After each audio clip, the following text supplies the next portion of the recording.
To ensure a peaceful Durga Puja celebration, Shillong police have made elaborate security arrangements. East Khasi Hills SP Sylvester Nongtnger said that the city has been divided into 11 sectors and there are also 5 quick response teams of CRPF to respond to any emergency. He also said that police personnel will also be deployed in Puja pandals.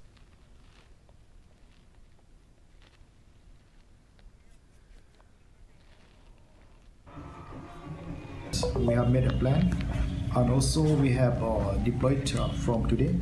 So in Shillong city, we have divided into 11 sectors, and all these 11 sectors will be supervised by the encastered officers, that is DYSP and additional SP.